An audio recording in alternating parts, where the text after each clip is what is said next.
Hey guys, this is part 2 of making black San Mai Fighter. Last episode we made most of the shaping, but there is still one thing that bothers me.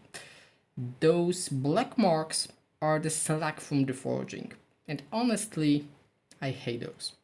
They are disturbing the blade aesthetic, and after the etching they are gonna be even more visible.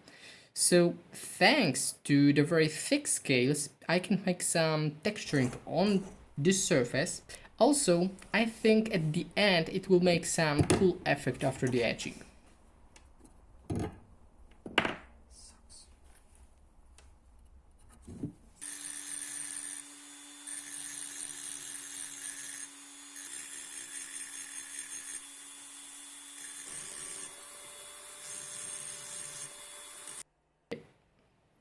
Technically, this knife is not a real knife yet.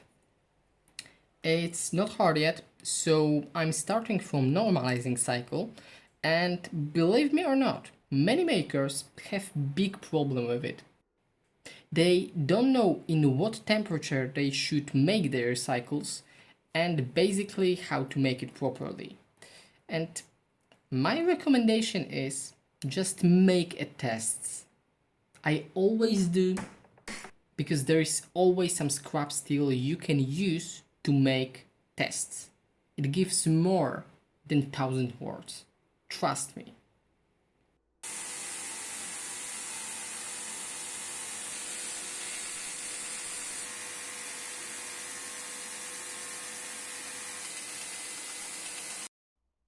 I start to hand sanding the blade, but after a couple of minutes I've changed my mind.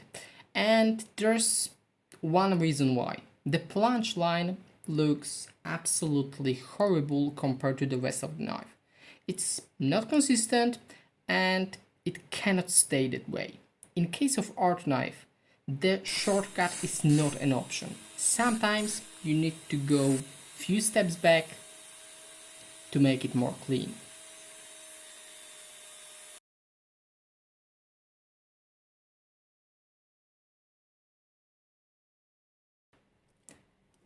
Now it's much better, so we can continue the hand sanding.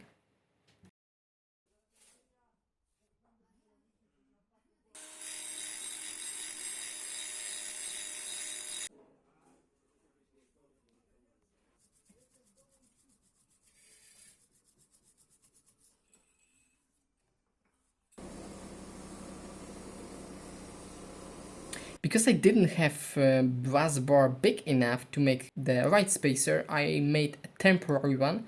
Yesterday I get the right one, so this one goes to the trash, and now we can make a final touches on the brass elements.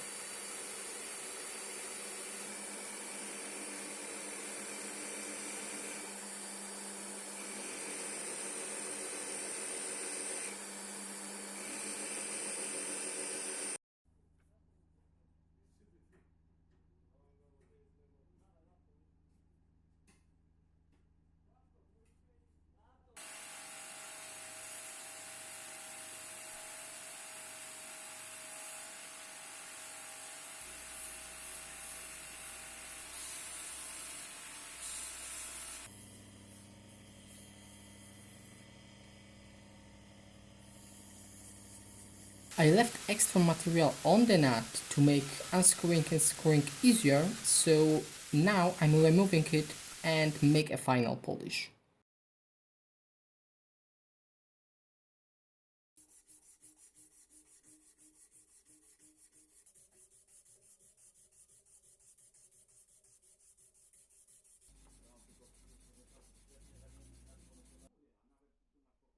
The handle is almost done, but this is a bag oak. It is not resistant for the moisture, so I'm going with a CA coating. Accidentally, I've grind too much wood from the top of the handle and I uncovered the tank hole. So to fix it, I put 3 brass pins on the top and also fill the tank with the epoxy. And by the way, I didn't think about this before, but I really like these pins on the top. Unfortunately, the bolster get hurt while I was grinding the handle, so I need to fix it.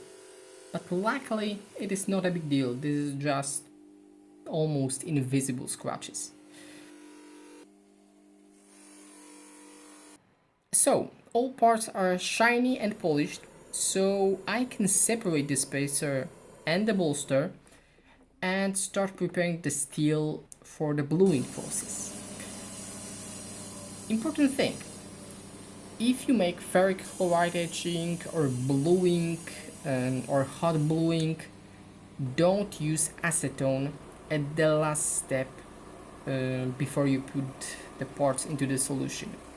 It makes the reverse process to cleaning. I've made this mistake a few times and it ended badly.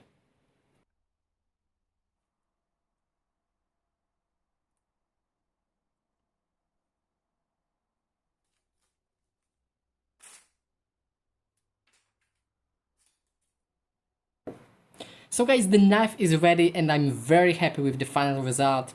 This is all. Have a great day and we see you on the next episode. Bye bye.